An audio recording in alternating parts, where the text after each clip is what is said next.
Hey, what's going on, Who Dat Nation? It is yours truly, TJ Jones, the host of the State of the Saints podcast. And for a few minutes, I got two topics that I wanted to discuss. One topic I actually saw this morning. If you're looking at this video, I'm doing it on a Tuesday. I was checking my email, stateofthesaints at Gmail, and someone asked me a very interesting question.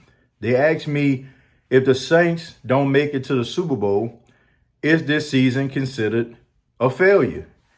And I thought that was a very interesting question because, when you think about the New Orleans Saints in this season, I mean, right now, as it stands, they're 12-3. They're NFC South champions for the third time. They're on their way to the playoffs, rather it be a wild card game at the 3 seed, or if somebody loses this weekend, possibly having a first round bye or even home field advantage. So is this season considered a failure if they don't reach the Super Bowl? I'm going to be honest. I'm going to have to say absolutely. I know that's not the most popular thing to say because of the Saints record and all of the records they've broken this season. But, I mean, I said at the beginning of the season, and I'm standing by it. This season is Super Bowl or bust, okay? This is a Super Bowl or bust season. In my opinion, the Saints are too good, too talented to not be able to reach the Super Bowl. And I feel like they can beat anybody. Honestly, I just feel like pound for pound, they're a better team. I mean, all the things they have been through the last two postseasons, I just feel like it kind of got them where they need to be right now. And I feel like all the guys that are in that locker room, the majority of them experienced those hardships over the past two seasons. So that should motivate them to want to make it all the way to the Super Bowl and do everything they can possibly do to make that happen. So this is Super Bowl or bust. I seen a couple people on Facebook, they were saying no, this season wouldn't be a failure. Look, I beg to differ. Like, okay, if you just happy because you can tell your friends that's a part of, like some other team and their team not doing as well as the Saints, if you can sit around and if the Saints don't make it, just for you to, not get laughed at, you can say, well, the Saints were 13-3. What your team was. Look, man, I'm tired of having conversations like that. The Saints are too talented, okay? But they broke all the records. Drew Brees broke the record for most touchdowns. Super Bowl or bust. Well, Cam Jordan had more sacks than he ever had in his entire career in one season. Super Bowl or bust. Well, Michael Thomas, he had more receptions than any other receiver in history in a season. Super Bowl or bust, man. I mean, Minneapolis Miracle 2 years ago. Last year, the 9 call in NFC Championship game. The New Orleans Saints should be motivated no matter what their position is to try to go all the way. And, looking at this Saints team, for years watching them not have a defense, they finally got a serviceable defense. Watching these guys offensively, have weapons, to be able to get the ball down the field. I mean, this should be no excuse for them not to be able to make the Super Bowl. So I'm going to have to say, yes, this season is considered a failure if they don't make it. But another thing somebody asked me to talk about was Bobby Hebert controversial comments about Eli Apple. Now, if you have not heard what Bobby Hebert said, he does a show called Second Guess with Christian Garrett right after any Saints game, that they play. And, of course, that Eli Apple got hurt early in the game against the Tennessee Titans. And Bobby Hebert made some very controversial remarks because there were reports saying that Eli Apple could possibly go on IR. And Bobby Hebert said that, quote, he wishes that Eli Apple goes on IR.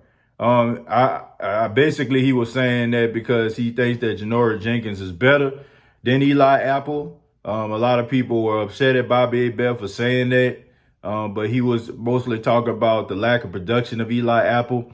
And Eli Apple's mom got on Twitter and basically blasted Bobby Hebert for his comments, basically calling him a quote-unquote a-hole, and just saying that she never even heard of him and he was an average quarterback and all that kind of stuff there. And And how could you possibly wish injury on somebody? These are human beings at the end of the day. Look, I completely agree with Eli Apple mom, Annie Apple, but to my opinion, I think that's one of the main reasons wrong with Eli Apple. I love my mom. Okay, I have what you consider a very loving, overprotective mom too. I mean, I'm 33 years old. My mom still looks at me like I'm her baby. You know what I'm saying? Like if you was to meet my mom, that's exactly what she'll say. That's my baby right there. 33 years old. But at the end of the day, my mom allows me to make my own decisions. She doesn't go at anybody, that goes and attack me. My mom watch every video that I do. Like I'm pretty sure she sees some of the comments that people may say that's negative, but you don't see my mom in the comments going at people talking about you don't know my son and all that kind of stuff. Sometimes, you got to play the back seat, no matter, how tough things get.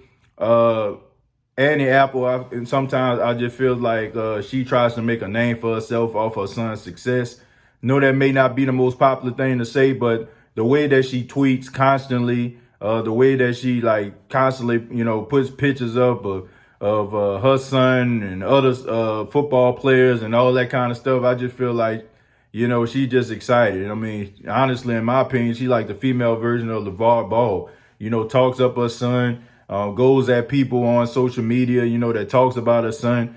In reality, man, Eli Apple is his own man. I mean, he's 25 years old. Once again, I feel like that's the main issue what's wrong with him right now. When you basically been getting pat on the back and you got that mama that be like, oh, it's okay, baby. Everything gonna be all right. And not allowing this man to solve his own problems and be able to deal with situations on his own. He don't know how to cope.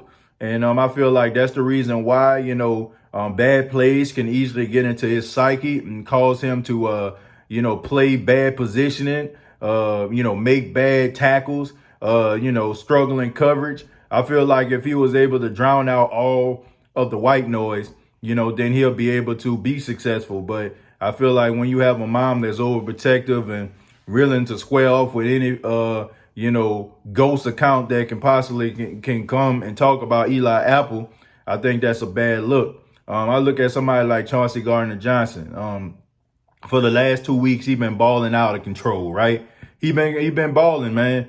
And a couple weeks ago, he missed that tackle on George Kittle. Now he could have easily let that get to him. People was talking about this man, talking about he a bust. People talking about this man, he screwed the game up. But what did he do? He went out there and he played much better. He went out there, he was like all over the place in that Indianapolis Colts game. So he answered the call. He let that stuff roll off him. And I feel like that's the issue that Eli Apple needs to deal with. He needs to allow all the white noise to completely kind of just roll off him, man, and continue to play. But as long as he allows that stuff to affect him emotionally, and as long as he has this overprotective mom that's willing to just basically say anything to a fan, and also just kind of be out there in the limelight, I just feel like he's going to continue to struggle. But all in all, Bobby Hebert comments, I mean, they were wrong. I've never really been a fan of Bobby Hebert. I would be, I'm just being 100. I mean, he never really did anything for the New Orleans Saints. The New Orleans Saints had one of the best defenses in all of football when he was there. If you go to the NFL's top 10 linebackers of all time, the Saints are ranked number 1. Saints had a really good defense, and he just couldn't get them over the hump. They had a home game for the wild card weekend against the Philadelphia Eagles, and they straight up bona fide lost that game. You know what I'm saying? Because he couldn't get the ball down the field. I feel like Bobby Hebert is a guy who nobody wouldn't even really care about what he had to say if he went behind a mic on WWL. I mean, some of his takes are, just out of this world. I don't feel like, he really does well when it comes to the interviews. I feel like he takes up the majority of the time of the callers that call into the show. I think that he makes it, makes the show all about him. He compares himself almost sometimes to Drew Brees and what he did. But in reality, I mean, it's laughable. Comparing himself to Drew Brees in any way, shape, or form, except for the fact that they played the same position for the same organization.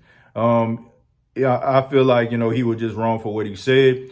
I understand that he an old school cat. You know what I'm saying? He probably the people that fight against that whole politically correct machine that we got going, but absolutely wrong for his comments that he made. Absolutely wrong, but at the end of the day, Eli Apple has not played really well at all. He's been kind of stinking it up the last couple of weeks, but to wish a man on IR just because Janoris Jackrabbit Jenkins can take his place, a little bit of a low blow. But I would like to hear from you. What do you all think about the Saints' possible Super Bowl run? Excuse me.